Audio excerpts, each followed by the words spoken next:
momento de entrevista. La entrevista de hoy es con el ahora ex intendente Cristian Di Candia, que está visitando los estudios de TV Ciudad. ¿Cómo te va, Cristian? Bienvenido otra vez. Muy bien, contento de poder estar acá, en casa de alguna manera. Recién, antes del comienzo de la entrevista, te dije libre y me dijiste, bueno, en algún sentido sí, pero tampoco tanto. ¿Cómo es eso? Tanto. ¿Cómo es el tiempo Por lo pronto después? dejé el saco y la camisa para estar un poco más descontracturado. ¿Corbata no hubo? No hubo, no. No hubo Pero nunca, ¿no? hubo muy pocas veces en estos 5 años y medio. No es un elemento que utilice mucho en mi vida diaria. Capaz que alguna fiesta que lo requería, pero no para trabajar. Pero más allá de eso, de lo simbólico de la vestimenta, espero en estos próximos días poder ir terminando con una ronda de prensa que estaba prevista, un poco de cierre de gestión, de frutilla de la torta y ya así poder pasar un poco más a la vida privada, dedicarme un poco de tiempo a la familia, a los amigos, a mi hijo, obviamente, que como te decía, lo tengo un poco abandonado hace unos cuantos años, que no se malinterprete, no abandonado en términos estrictos, pero sí merece un poco más de tiempo. Y bueno, y después a pensar para adelante, ¿no? Bien, ya abordaremos sobre el final de la entrevista eventuales planes vinculados a la actividad política, pero hoy cuando preparaba la entrevista me fijé en la fecha de tu asunción, ¿no? Es decir, en este tramo final de la gestión que inicialmente empezó él, ahora también exintendente Daniel Martínez. Asumiste el 10 de abril del año 2019 por un periodo que parecía que iba a ir hasta julio de este año y que se extendió por la pandemia, la postergación de las elecciones, hasta el día de hoy. Sé que sos parte de un equipo que defiende un programa, pero siempre los cargos unipersonales, como es el de intendente o intendenta, también dan lugar a cierta impronta personal. ¿Cuál fue esa impronta en el año y 7 meses que pasaron contigo al frente de la intendencia? Sí, totalmente de acuerdo. Siempre hay, yo creo que lo dije incluso antes de asumir, yo soy parte de un proyecto, soy parte de un equipo de trabajo, pero no soy testaferro de Martínez. Yo tengo mi visión de algunas cosas, mi impronta, incluso cuando defendía la gestión de Daniel como intendente también tenía algunas diferencias y él tomaba algunas definiciones que yo no siempre podía estar totalmente de acuerdo. Y obviamente cuando me toca asumir como intendente intento, por un lado, mantener el barco con la proa hacia los objetivos que nos habíamos marcado en el 2015, pero también poder incorporar algunas cuestiones que para mí eran muy importantes. ¿Cómo cuáles? Todos los temas que tenían que ver con la sustentabilidad ambiental, con la agenda verde, los movimientos verdes. En algunos casos eso nos fue muy bien, en otros tantos la pandemia justamente nos jugó un poco en contra, porque este año pensábamos incorporar clasificadores en más de un barrio de Montevideo internos a las casas, que teníamos la licitación pronta y fue uno de los proyectos que tuvimos que tirar para atrás para hacer espacio fiscal para poder atender la emergencia social. Intentamos ponerle un énfasis también a lo cultural y a la convivencia durante todo este periodo con mucha fuerza. Bueno, tuvimos el cierre de la gestión en algo que para mí fue simbólico, que seguramente, como me dijo Denise Legrand en ese día, nos acordaremos de viejos, que pudimos inaugurar una plaza de convivencia dentro de una cárcel. Denise Legrand desde la ONG Nada Crece a la Sombra. Sí, desde el primer día comenzamos a trabajar juntos. Fue de esas lindas locuras que a uno le quedan, que parece algo lógico, parece algo obvio, pero hacía 35 años que el CONCAR no tenía alumbrado en el ingreso, cuando entraban familias permanentemente a las visitas, que no entraba la recolección de residuos, a algo que es un barrio de Montevideo, ¿no? Donde viven más de 3.500 personas. Es muy difícil, mejor dicho, es muy fácil hablar de la necesidad de rehabilitar, pero que no haya una recolección de residuos en el barrio o que no haya un espacio de convivencia donde las personas privadas de libertad, que ante todo eso son personas, no puedan estar con sus hijos cuando van de visita, ¿no? Hoy repasé el discurso que en el acto protocolar de traspaso de mando, digamos, diste poco antes de que formalmente asumiera la intendencia de Montevideo Carolina Cose. Me dio la impresión de que planteaste un discurso, si bien breve, de poco más de 5 minutos, lo planteaste con un fuerte contenido político. Dijiste Sí. La principal lucha de las izquierdas es contra la desigualdad, marcaste las diferencias entre izquierdas y derechas, mientras, por ejemplo, al mismo tiempo, el reelecto intendente de Canelones, Yamandu Orsi, frente al presidente de la República, hablaba de la articulación. ¿Qué quisiste marcar o por qué elegiste esos acentos? Pero una cosa no tiene que ver con la otra.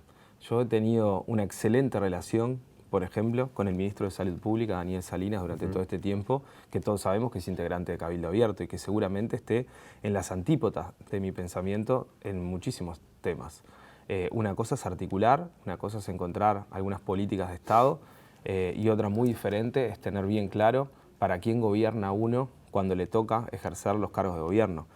Cuando uno se pone la mochila de un cargo en la burocracia estatal, tiene que tener muy claro que cada decisión que uno toma, como toda decisión política, inclina la balanza hacia un lugar o hacia el otro.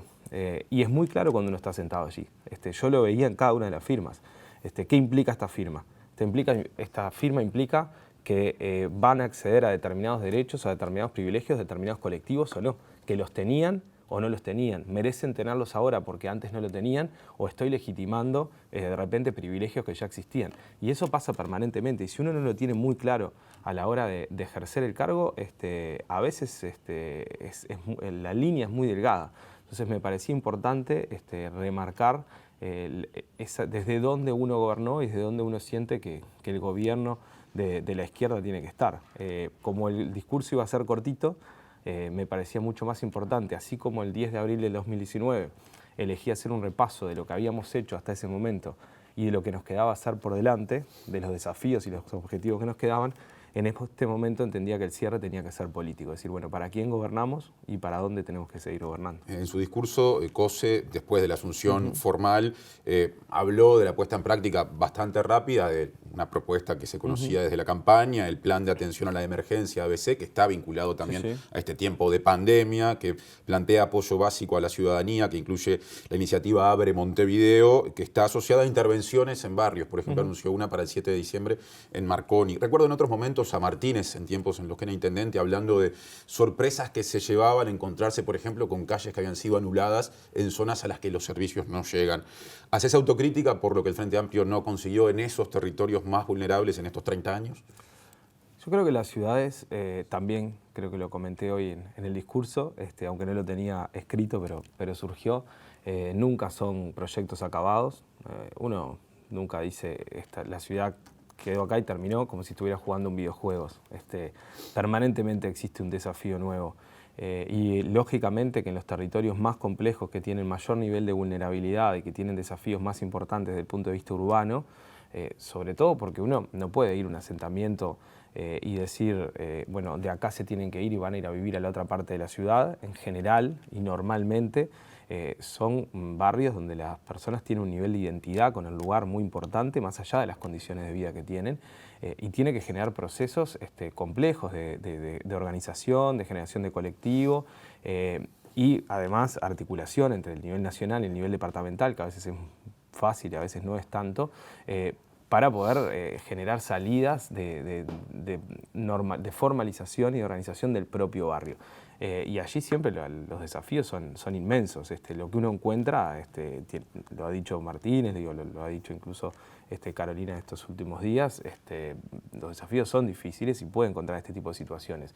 Igual en los últimos años se han generado cientos de realojos y cientos de reorganizaciones barriales, e incluso el plan de mejoramiento de barrios, que ahora hay toda una disputa, por lo menos en la ley de presupuesto, una disputa en dónde va a quedar, si va a seguir dependiendo del Ministerio de Vivienda, si va a ir a la Oficina de Planeamiento y Presupuesto. Allí, bueno, verá el Gobierno Nacional y el Parlamento dónde termina quedando, pero era una herramienta que lograba trabajar de buena manera en ese sentido, ¿no? Otros ejes que marcó la actual intendenta para estos 5 años ponen sobre la mesa algunos asuntos que son tradicionalmente vinculados a la administración departamental.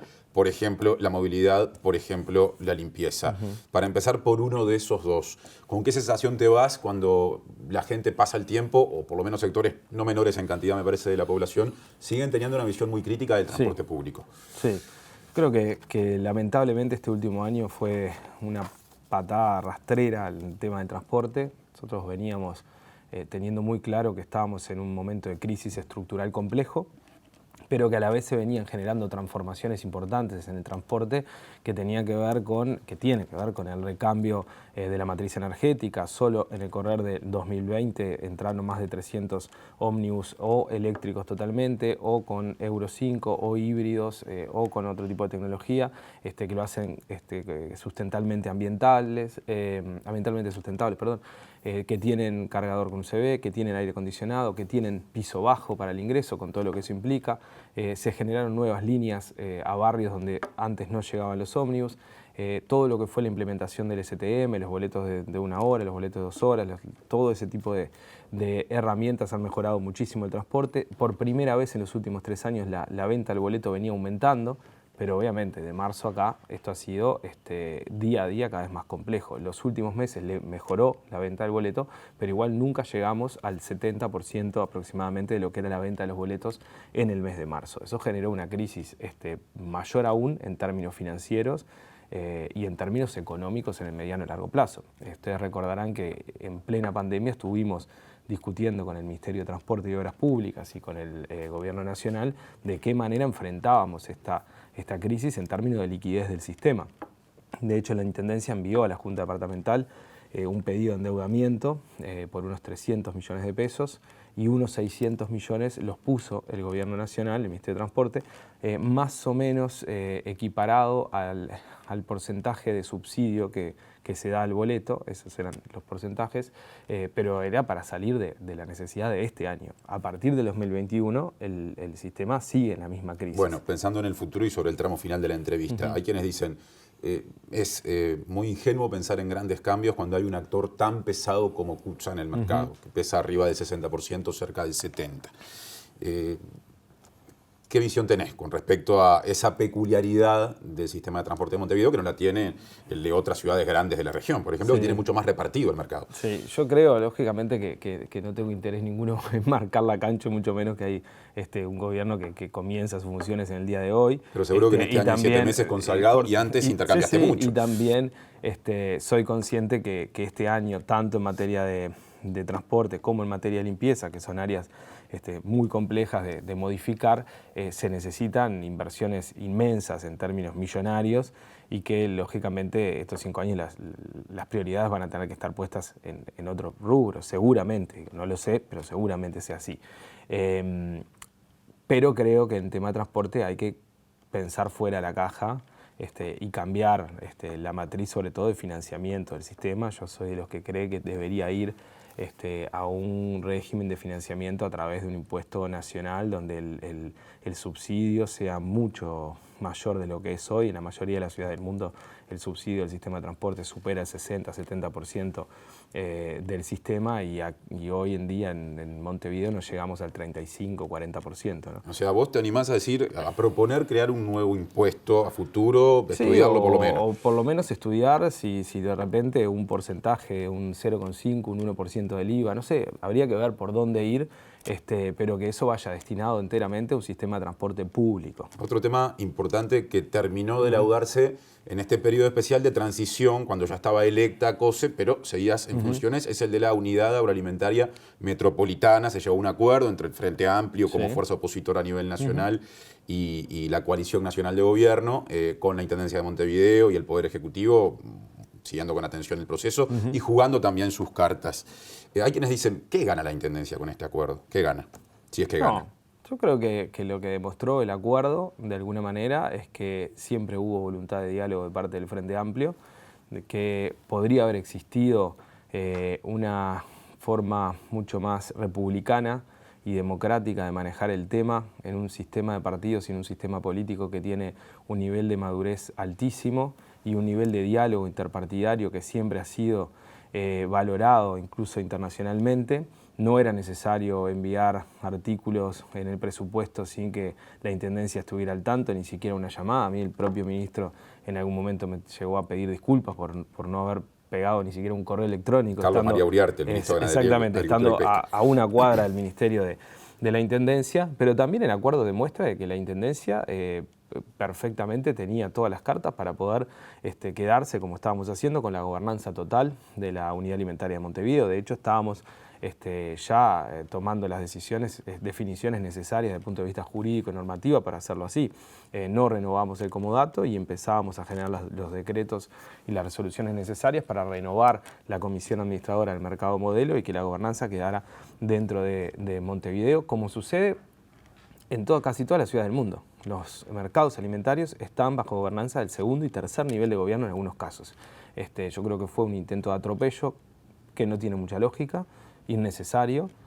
Hay actores, incluso del gobierno, que lo dicen, que no lo entienden, pero que bueno, haber hecho esta lucha también desde la Intendencia permitió de alguna manera que se diera el marco para que se pudiera acordar, ¿no? Sobre el cierre de la entrevista, la gestión que terminó hoy, en general fue muy bien evaluada por la población. Se da la paradoja de que Daniel Martínez no consigue la reelección, termina tercero a la interna del Frente Amplio como candidato. Tu sector, inclusive, que es un sector que no ha tenido grandes caudales de votos, o sea, pedirle a Magnolia que marque, digamos, la interna del Frente Amplio es algo que no se lo propone el sector, pero tu sector tampoco, si no me equivoco, consigue acceso a la Junta Departamental de Montevideo. ¿Cómo se explica esa contradicción o esa paradoja doble, si se quiere? Sí, creo que tiene explicaciones bastante claras, que las lecturas tienen que ser diferentes en el sentido de la gestión y la elección. Por un lado está Daniel Martínez como candidato a la Intendencia de Montevideo. Creo que claramente hay un proceso político que se da en la votante frente amplista entre el mes de febrero y marzo y septiembre, donde uno lo vivía en la calle al repartir una lista que le decían, no, sí, Martínez fue un gran intendente, pero queremos otra cosa. O sea, yo creo que se dio un nivel de descontento durante toda la emergencia social, sanitaria, el enfrentamiento al gobierno nacional, donde el votante frente amplista entendió que necesitaba otro actor político al frente de la Intendencia de Montevideo, que no tuviese que ver con la derrota de octubre de noviembre. Y eso no significa responsabilizar directamente a Martínez de la derrota, pero sí que emocionalmente el militante necesitaba otra cosa. Y creo que cuando eso sucede es muy difícil ponerle argumentos políticos para darlo vuelta. O sea, pasa por otro lugar que tiene que ver mucho más con lo empático y con lo anímico, digamos, para enfrentar estos 5 años. Eso es lo que uno empezaba a sentir en la calle. Creo que el primer fin de semana que nosotros tuvimos lista, me acuerdo estábamos en el Parque Rodó y alguna compañera me dijo, che, no tendremos que salir con los 3 porque nos dimos cuenta de que estaba pasando eso. La gente venía y decía, nos encantaría apoyarte, pero precisamos algo nuevo. Eso por un lado. Y en el caso de Magnolia, nosotros hicimos una encuesta en el mes de julio, con equipos, y claramente sabíamos que nuestro electorado no estaba entre los votantes mayoritarios de Daniel. 7 de cada 10 votos de Carolina estaban dispuestos a votarnos, 5,5 de los votos de Villar y solamente 3 de cada 10 de los votos de Martínez. La explicación de Swaznauer en su momento fue a Daniel le está quedando el voto de la periferia, que es de aparato, ustedes ahí no llegan, le está quedando el voto más adulto, ahí tampoco pescás, y le está quedando los votos de centro, y evidentemente a vos te visualizan mucho más a la izquierda que a Daniel, de alguna manera. Pero la decisión de ir con Martínez ya estaba tomada. No solamente estaba tomada, sino que era la que éticamente correspondía. O sea, nosotros estábamos defendiendo una gestión de la que yo era parte, ¿no? Estábamos defendiendo mi propia gestión. Entonces, uno no puede, hay una lealtad política y humana que tiene que ser siempre puesta sobre la mesa, más allá de la decisión racional electoral. Si hubiese sido solo por los votos, bueno, vamos con los 3 o hubiésemos ido con Carolina, ¿no? Estamos cerrando la entrevista. Nos hablaste al comienzo de la entrevista del después inmediato, es decir, de lo que vas a hacer en estos días próximos cuando termines una serie de entrevistas como la que justamente estamos compartiendo ahora. ¿Qué pasa con el otro después? ¿Es posible volver a verte vinculado a la Intendencia desde otro lugar, ejerciendo otra función? Es posible, lo hemos hablado con Carolina, ella me ha hablado de la posibilidad de gestionar algunos proyectos que están sobre la mesa, algunos que venían de este periodo que quedaron pendientes por cuestiones de la emergencia sanitaria, algunos otros que tiene ella, así que es posible, y bueno, lo valoraremos, quedamos de juntarnos después del mes de febrero. ¿El Prado de Montevideo puede estar entre esos proyectos? Puede estar entre esos proyectos, sí. Gracias y hasta la próxima entrevista. Bueno, muchas gracias a ustedes, un placer como siempre, ha sido un gusto todos estos años.